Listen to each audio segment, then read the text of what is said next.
Today, we are going to get into the absolutely incredible life and mind of Kim Iryåp.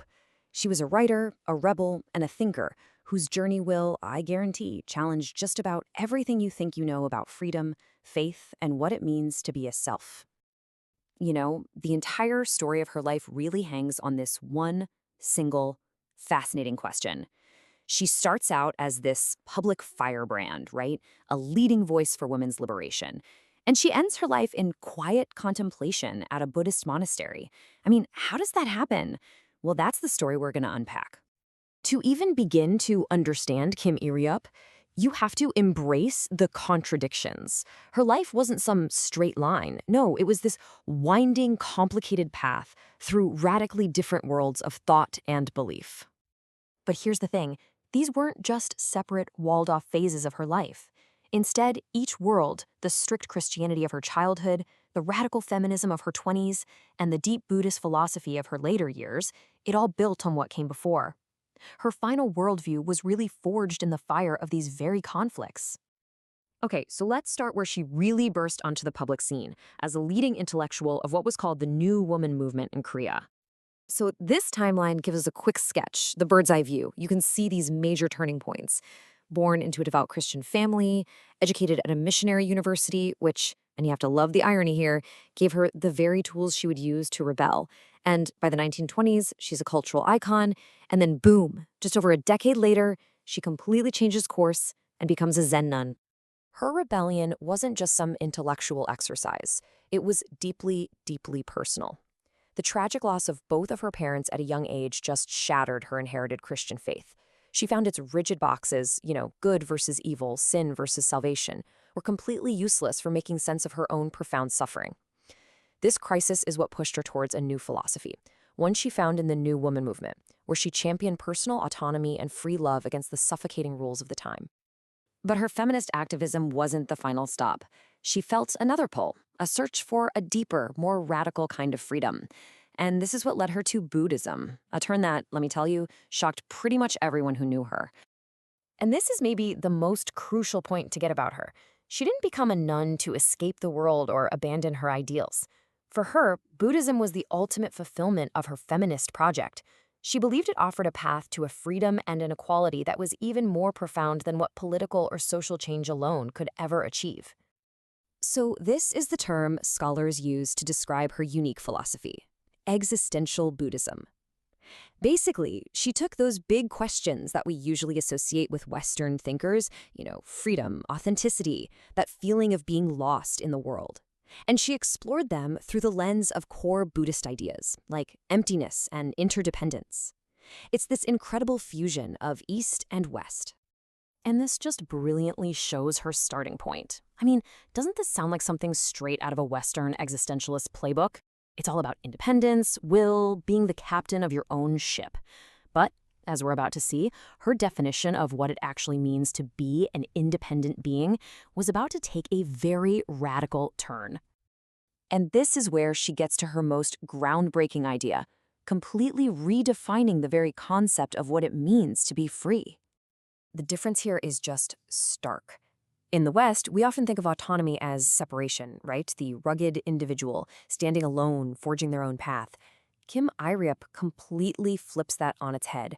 For her, true independence, a true self, isn't found by cutting yourself off from others, but by realizing just how deeply interconnected we all are. Real freedom is found inside our relationships, not apart from them. She had this powerful word for the root of all human suffering: lostness. She saw it as a kind of madness, a fundamental alienation that's caused by the illusion that we're all just separate, isolated egos. And this feeling of being lost, that's what Buddhist practice, for her, was meant to cure. Wow, this is such a powerful quote. It shows just how radical her thinking was. She completely rejected the simple binary of good and evil. For her, enlightenment wasn't about destroying the demon inside you. It was about integrating all the parts of yourself, recognizing that the potential for both exists within the whole. The ultimate reality for her was this Buddhist concept of emptiness. But, and this is so important, emptiness doesn't mean nothingness, not at all. Think of it more like the boundless potential from which everything arises. It exists before any concept we can think of, even God or Buddha. And because everything arises from this same ground of being, all of us are radically equal at our core. It's an idea that just shatters all hierarchies. So she had all these incredible ideas, but what makes her truly remarkable is that she didn't just write about them in some academic paper. She lived them. Her life was her philosophy. Let that sink in for a second. This simple statement is like a philosophical earthquake. Think about what it means. It completely dismantles the whole idea of a spiritual elite. There is no fundamental separation between you, me, and some enlightened being. The potential for awakening is right here in everyone. And her philosophy of emptiness really took a wrecking ball to every kind of hierarchy you can imagine.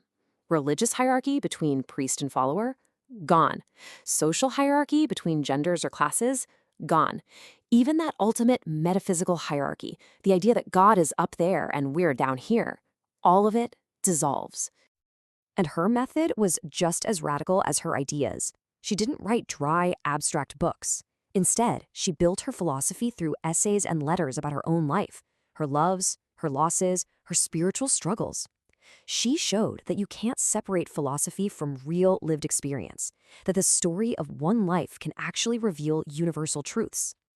And this contrast with a major Western philosopher like Heidegger really drives the point home. Heidegger famously insisted that a philosopher's personal life had nothing to do with their ideas. Kim Iryåp's entire project is a giant refutation of that. She shows us that how you live, who you love, and what you suffer through, that is the raw material of philosophy. So when we look back, her legacy is just immense. She was a trailblazing feminist who completely redefined the fight for autonomy. She was a Buddhist innovator who made ancient teachings speak directly to modern anxieties. And maybe above all, she was a philosopher who had the courage to make her own life her greatest text.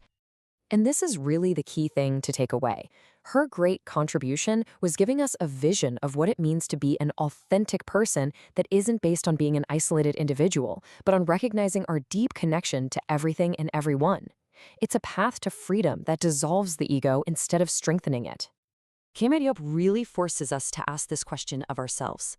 She proved that a life lived with courage and inquiry becomes a philosophical statement in itself. So it's the perfect question to end on. If the story of your life was the only text you left behind, what truth would it tell? What philosophy would it reveal? Welcome to the Deep Dive. Today we're plumbing the depths of a figure who stands at a remarkable, almost unbelievable, crossroads of the 20th century. Kim Iryåp. Born Kim Wonju in 1896, lived until 1971. And if you're looking for someone whose life trajectory just defies simple categorization, Yeah, completely. went from radical social critic to revered Zen Buddhist nun, well, this is your person. Absolutely. She's fascinating. Our mission today is pretty laser-focused. We're diving deep into her body of work, particularly her later reflections, things like Reflections of a Zen Buddhist Nun. Right. The later, more mature stuff. Exactly. We want to understand how she managed to forge this singular philosophy, a powerful kind of hybrid system. It's a philosophy that doesn't just borrow from, say, radical Korean feminism, classical Mahayana Buddhism, and Western existential thought. It fuses them. It fuses them into this devastatingly coherent and, frankly, entirely new path to liberation. We're charting a spiritual journey that became a philosophical revelation for modern Korea. And what's truly revolutionary about Kim Iryåp's legacy, I think, is that her work isn't just biographical or religious. It's a fully operational philosophical system. Right. The scholar Eric S. Nelson, he accurately terms it existential Buddhism. And this system, it takes these universal questions that plagued her era, questions of freedom, authenticity, alienation, lostness. All the big ones? All the big ones, yeah. And it roots their answers firmly in Buddhist doctrines like emptiness, shunyata, and dependent origination. Okay. And this approach is, well, it's fierce. It's fundamentally anti-hierarchical, designed to dismantle every dualism that constrained her life, whether those constraints were theological, gender-based, or colonial. So to really grasp the philosophy, you're saying we have to understand the biography first. They're inseparable. Completely intertwined. You can't pull them apart. Okay. So Kim Wonju, born 1896, into a world defined by intense cultural friction in Korea. Her early life was shaped dramatically by a devout Methodist household. She describes her father, who is deeply influential, with this powerful phrase: he was the most devoted Christian in Korea. Wow. That's a strong statement. Isn't it? But immediately you see this tension because her mother provided a different sort of foundation, insisting on equal, high-quality education for her daughters. Which was totally non-traditional then. Entirely, for that time and place. So, from the earliest age, Kim Iryåp internalized this deep sense of conflicting loyalties. You've got profound, dualistic Christian piety on one hand, Right. and a radical demand for gender equality on the other. This duality, it seems like it was the seedbed for her later philosophical critique. And that leads us straight into the profound irony of her early education. Kim Won-ju enrolled in Iryô Women's University in 1915. Okay. Now, Iryô was established by American Protestant missionaries, people like Mary F. Scranton. And the stated purpose of these mission schools was often highly prescriptive, you know. Like what? Well, to instill piety, promote submission, groom women for the role of the proper Christian wife and mother. Basically, to stabilize the church community in this turbulent, rapidly modernizing nation. Right. Keeping things orderly. Exactly. But here's the twist. This very Western modern education, the exposure to European intellectual traditions, critical thinking skills, academic structure, it equipped Kim Iryåp to critique and ultimately dismantle the hierarchical faith and restrictive gender roles the missionaries were probably unintentionally promoting. So they gave her the tools for her own rebellion. Precisely. The institution intended to cultivate obedience, but instead it nurtured a critical revolutionary. It's quite something. And this intellectual friction, it was suddenly compounded by immense, crushing personal tragedy. Yeah, the loss of her parents. Both of them. While she was still a young teenager. Think about the existential weight of that loss. It forced this head-on, immediate confrontation with suffering, mortality, the raw, unvarnished reality of impermanence. It's a foundational experience. And it was a crisis that her inherited dualistic faith proved utterly incapable of handling. She wrestled with the rigid Christian categories: sin and salvation, heaven and hell, God and the devil. These neat boxes. Right. And she found them inadequate. They couldn't contain the messiness of grief or the existential dread of loss. She experienced this profound dissatisfaction, seeing the Christian God as an absent figure. That phrase is key. A distant, demanding entity who only seemed to reinforce these rigid, judgmental binaries, dividing all of reality into fixed good and evil categories. That phrase, the absent figure of God, it's so important because it signals her move toward immanence.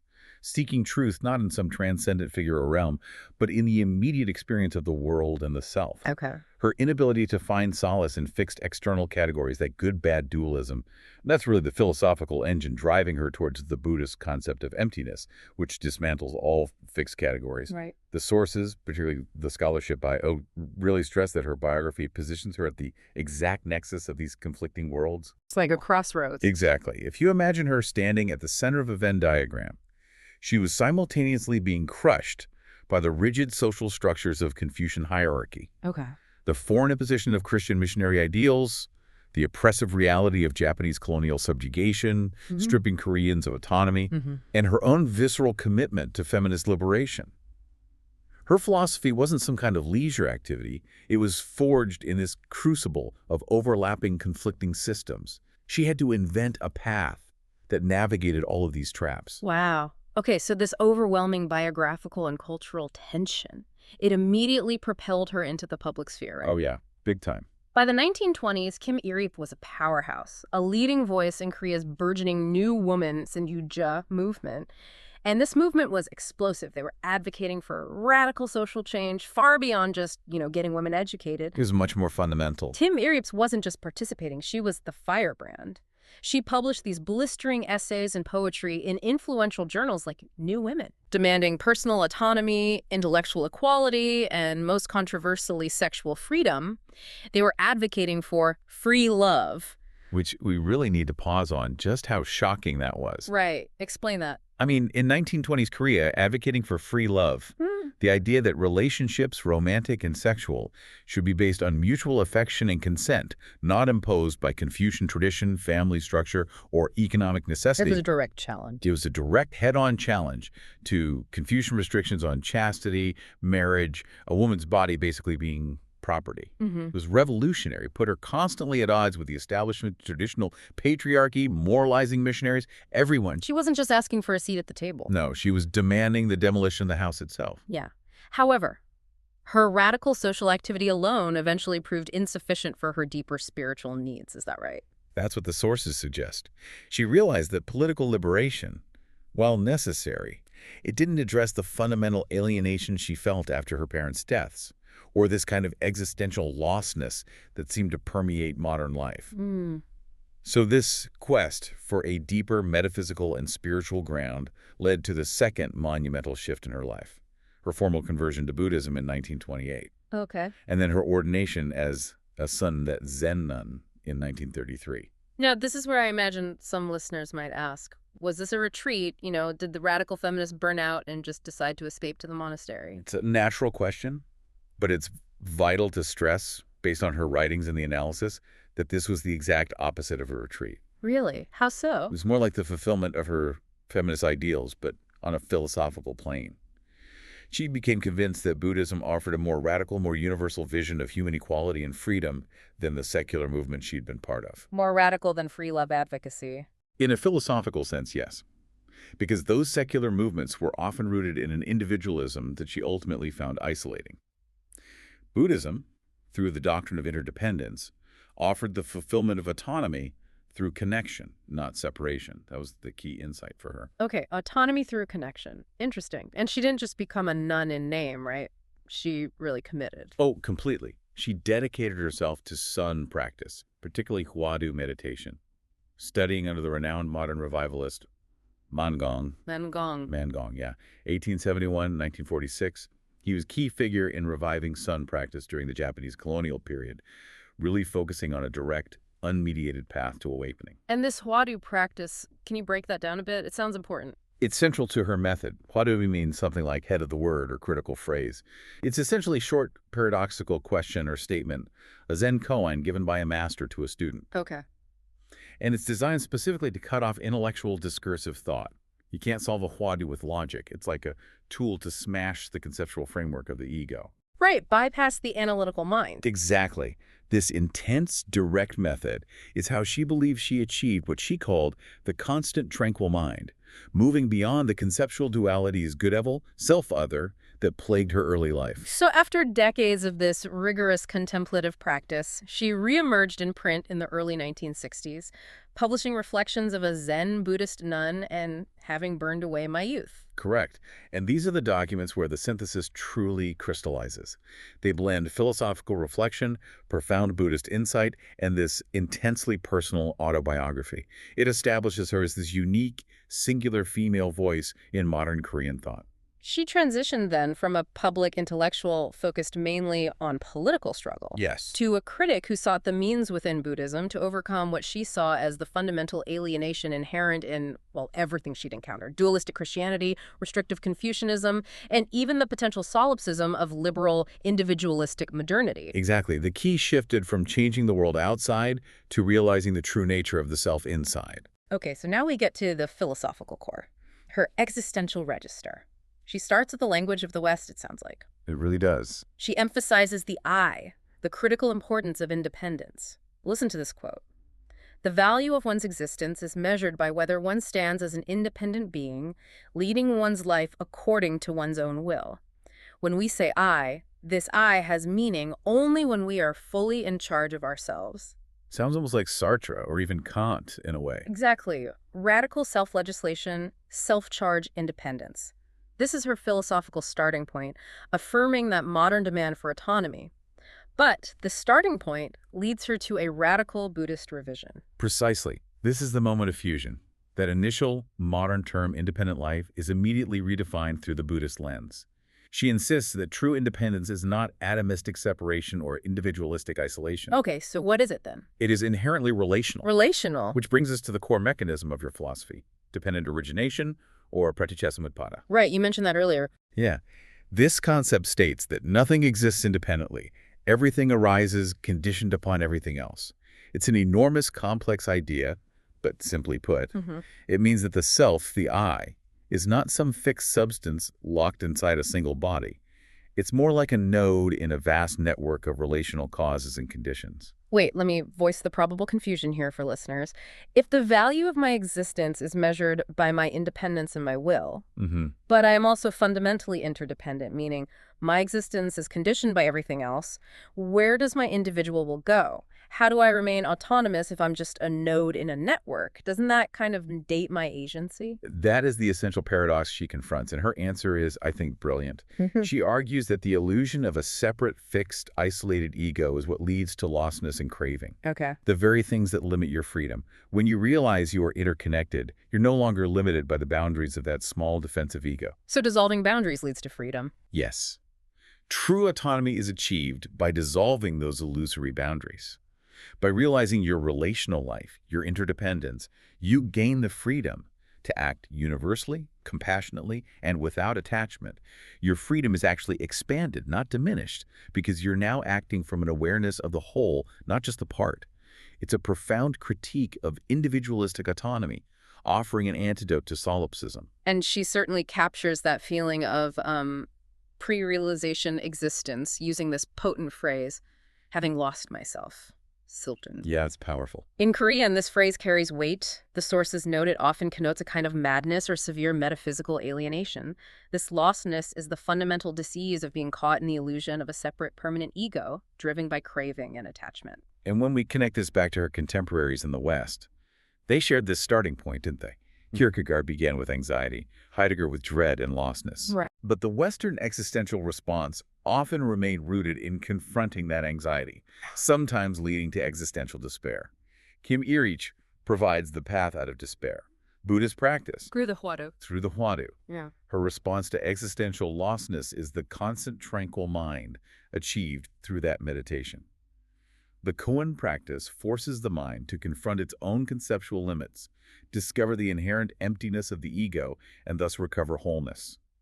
The focus shifts from abstract angst to a tangible path of liberation, realizing freedom through responsibility to the whole network of existence. And this brings us to her core metaphysical concept, the category that truly distinguishes her thought and negates all this dualism, emptiness or shunyata. Yes. Kim Iryåp, emptiness is the fundamental ground of being. It precedes everything we categorize. And she makes a truly radical claim here. Emptiness precedes God, it precedes the Buddha. Which must have been quite shocking. Absolutely. Both religious figures, she says, are merely provisional names or skillful means, upaya, useful pointers that lead us toward reality, but do not themselves exhaust that reality. They're fingers pointing at the moon, not the moon itself. And this realization of emptiness is the revolutionary force because it disrupts all dualities, the very things that cause her so much suffering in Christianity and Confucianism. Oh, so? If reality is empty of fixed, independent substance, then there are no fixed oppositions. Emptiness shatters the theological binary she rejected, God, demon, heaven, hell, and the philosophical ones, self, other, subjective, objective, good, devil. It's the ceaseless act of illusory categorization that leads to suffering. And emptiness is the realization that those categories are inherently unfounded, ultimately. Okay, and the implication of emptiness on personal identity must be profound then. Huge. If the self is empty of fixed substance, the genuine self is revealed to be an open, relational being, utterly free from the need to cling to a fixed identity. This is why she could state with such power. The Buddha, as the completed A, unifies within himself both a demon and a Buddha. Wow. Unifies both a demon and a Buddha. This quote shows she integrates even the negative, the demon or the evil, into the total reality of the Buddha. Emptiness doesn't deny the existence of different phenomena. It denies they have fixed, separate, hierarchical natures. And this perspective becomes her foundational argument for radical spiritual and social equality, which we should definitely get into. Okay. But first, let's talk about how she wrote. One of the most distinctive and important aspects of Kim Iryåp's work isn't just what she said, but the form she chose. Right, the autobiographical form. She wrote philosophy through autobiography, a mode of reflection sometimes called besinnung.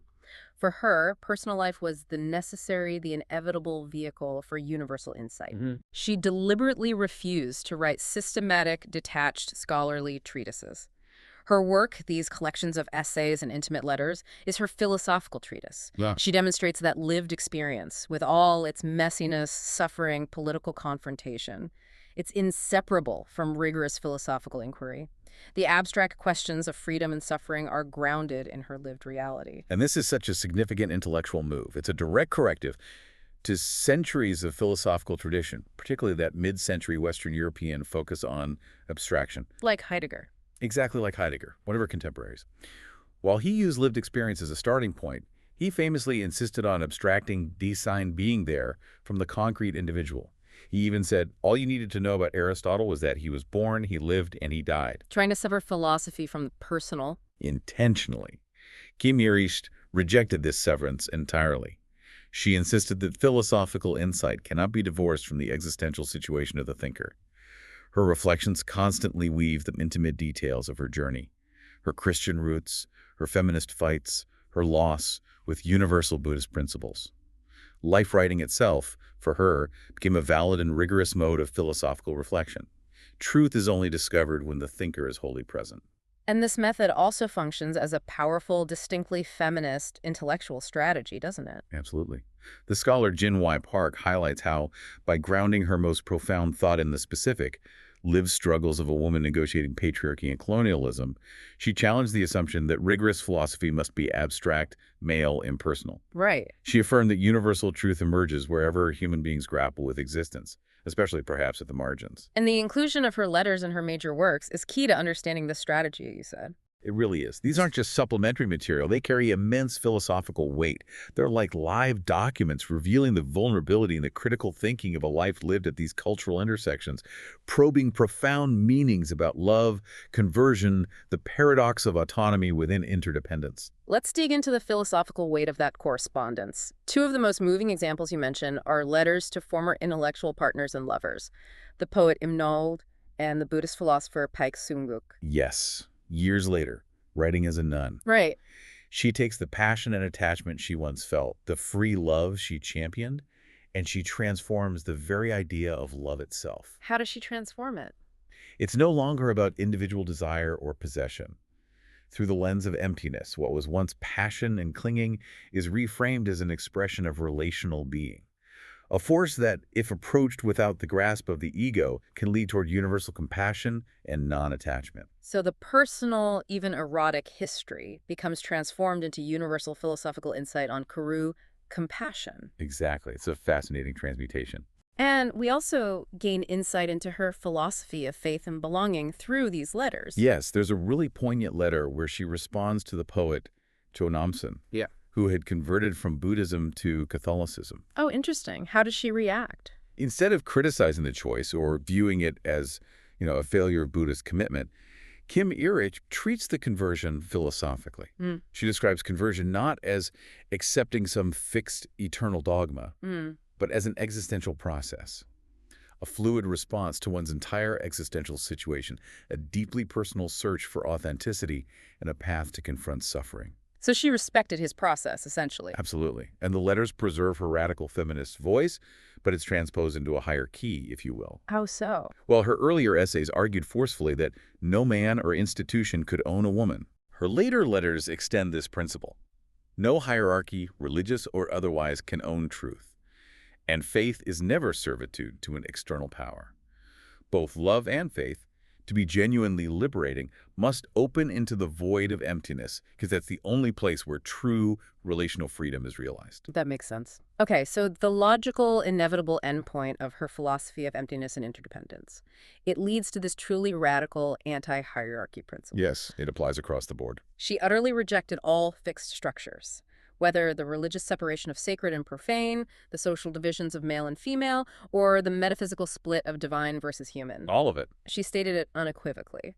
There is no essential difference between ordinary humans and the Buddha, and she insists that all beings are Buddhas. Which directly undermines centuries of thought that privilege spiritual elites, metaphysical beings, clergy, or specific genders above ordinary, everyday, messy existence. It's revolutionary. The political and spiritual import of this realization is, well, immense, as you said. It really is. Hierarchy, based on class, gender, religious authority, it becomes philosophically untenable when measured against the shared foundational root of emptiness. Because if everything is dependently originated and empty of fixed substance, then dignity isn't something conferred from above by a king, a priest, or a god. It's inherent in the very structure of being itself. And this principle was her ultimate response to the pressures she faced in modern Korea. Exactly. Fighting Confucian patriarchy, colonial rule, both relied on strict, often brutal hierarchies. Her early feminism protested inequality. Her mature philosophy denied all essentialist hierarchies, affirming the primordial equality of every single being from, as one source puts it, a maggot or Buddha. Spiritual democracy at its most absolute. You could say that. And Yeah, she extended this critique even to cultural freedom itself. she did. She observed that most people live like dolls or puppets, entirely controlled by environmental, social, karmic conditions, just conditioned by habit and illusion. By contrast, the Buddha, or the truly awakened self, exemplifies a culture of genuine freedom, where the relational self is realized and acts consciously, responsibly, non-attachedly within the network of interdependence. And it's crucial to remember she's not just swapping one object of obedience like God for another, like the Buddha. Not at all. She rejects obedience altogether, arguing that God or Buddha are merely conventional designations, pointers toward the open, unbounded self present in all beings. She integrates that iconoclastic, anti-authoritarian spirit of Sun with modern philosophical language about autonomy. Okay, so when we place her work alongside global philosophical traditions, the originality of her synthesis really stands out. Let's compare her again with Western existentialism, maybe starting with Heidegger. Yeah, they share that profound preoccupation with lostness, alienation, authenticity. However, while Kim Iryåp grounds her critique in her immediate lived biography and concrete suffering, Heidegger, as we said, consciously abstracted the concept of Dasein human existence, to the point where the specific personal life of the philosopher became irrelevant to the philosophy itself. Whereas Kim Iryåp insists the personal is the only gateway. Exactly. It's not just relevant, it's the essential path to universal truth for her. Then there's the comparison with Jean-Paul Sartre. Sartre famously defined freedom as radical individual self-assertion. Existence precedes essence. Right. The individual is thrown into existence, must choose their essence through continuous, sometimes agonizing, free choices. So how does Kim Iryåp respond to that? That's where she offers her Buddhist antidote. She challenges Sartre's concept directly. Sartre's freedom is achieved by asserting the isolated self against the world and others, which runs the inherent risk of collapsing into solipsism. Right, the idea that only my mind is sure to exist. Exactly. Kim Iryåp's redefined freedom. Freedom isn't self-assertion against the world, it's self-realization as the world. Her autonomy is found in relational interdependence. And the sources note, while Sartre's freedom can lead to anxiety and isolation, Kim Iryåp's freedom blossoms into compassion. That's a beautiful distinction. And finally, what about resonance with older traditions, like Taoism? Oh, there's deep resonance there, especially with Laozi and Zhuangzi in China. Like the Taoists, she views emptiness, or the Tao, as a generative prior ground, and she holds a deep suspicion of rigid categories and dualities, seeing them as artificial constructs that inhibit natural flow. That resonance is absolutely there.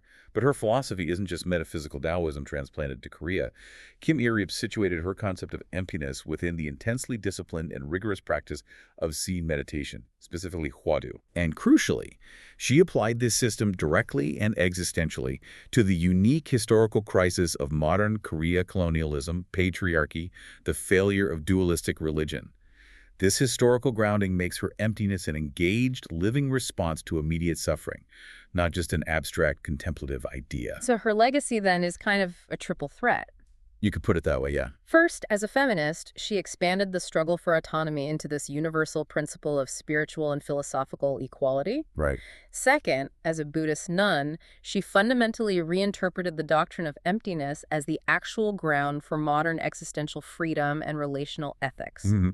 A very modern reading of an ancient concept. And third, as a philosopher, she proved definitively that autobiography, the personal confession of a woman's life, can be a vehicle for the most rigorous and universal thought, challenging academic and religious orthodoxy alike. Absolutely. A powerful trifecta. Okay, so wrapping up, Kim Iryåp's journey, from devout Christian daughter to feminist radical, and finally to Zen nun, allowed her to successfully construct this profound hybrid discourse, Existential Buddhism, a system that challenged the limitations of every paradigm she encountered. The patriarchal dualism of missionary Christianity, the oppressive hierarchy of Confucianism, and the self-isolating potential of Western individualism. Her ultimate significance, I think, lies in her radical refusal to separate philosophy from life itself. She took universal truth, the insights of emptiness and dependent origination, and rigorously grounded them in her personal experience of love, loss, and conversion. Yeah. Her philosophy provides this profound practical roadmap for liberation from alienation and hierarchy in the modern world. And this leads us to the final provocative thought she kind of presents to us, doesn't it? It does. If, as Kim Iryåp ultimately argues, true independence is found only in the realization of universal interdependence and the dissolution of those illusory ego boundaries, what personal boundaries, whether they're social, political, or emotional, must you dismantle in your own life in order to become truly autonomous? It's a challenge, isn't it? To rethink freedom, not as an individual possession, but as a condition of connection, something really to chew on.